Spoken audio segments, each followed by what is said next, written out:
Meu nome é Caio Souto, eu sou doutorando na área da filosofia, também professor substituto da UFSCar de filosofia e atuo dando aula para outros cursos também, como biologia, enfermagem e psicologia.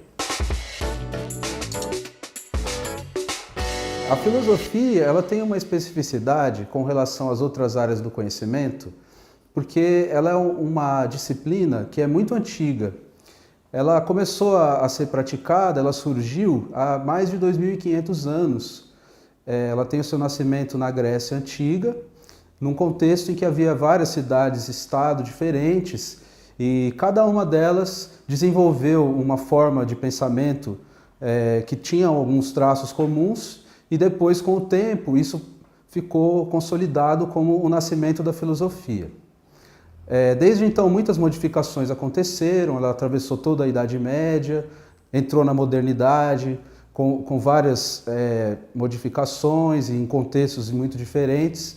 E quando isso chega ao Brasil, é trazido o pensamento filosófico pelos jesuítas, os padres jesuítas, num contexto em que se propunha desenvolver o pensamento filosófico atrelado às questões teológicas, as questões da Igreja Católica, né? Então, o começo da filosofia no Brasil é vinculado à Igreja, e isso perdurou, né, quase até o século XIX, essa exclusividade da Igreja com relação ao pensamento filosófico.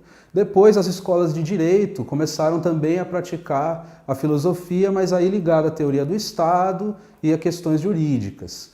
E só a partir do começo do século XX, né, nos anos 30, é que a filosofia entrou no contexto acadêmico, nesse modelo que a gente conhece hoje. O que não quer dizer que tenha deixado de existir a filosofia vinculada à teologia ou vinculada à política e ao direito. No meu caso, eu estudo um tema específico, que é o tema da vida, né, e como que o tema da vida perpassou alguns períodos da história da filosofia. Então, como que a vida era compreendida na antiguidade por esses filósofos, não todos, mas alguns, né, especialmente o Platão e o Aristóteles, né, na Grécia Antiga, o que significava a vida nesse período para esses autores, e como que na modernidade, né, o conceito de vida se modificou e quais são as implicações, algumas delas, que estão implicadas nessa modificação.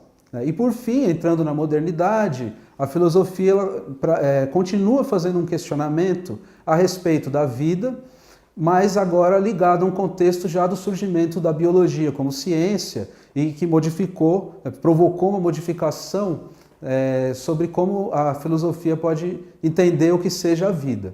A relação da filosofia com a biologia, com a vida, é só um exemplo do que a filosofia pode fazer. Porque a filosofia, enquanto forma de pensamento, ela não tem um objeto único que seja exclusivo dela. Então ela pode se apropriar de objetos estranhos e trazer para a produção conceitual que é própria à filosofia e, por sua vez, né, pelo contrário, todas as outras áreas de conhecimento também podem se utilizar da produção conceitual filosófica para continuar o desenvolvimento das suas práticas. Então isso é uma das coisas mais importantes da filosofia, essa estranheza, ou essa estranhidade da filosofia. Ela é sempre estrangeira às outras disciplinas e isso é o que possibilita, inclusive, fazer dela uma forma de conhecimento que tenha perdurado tanto tempo, né, e que por mais que haja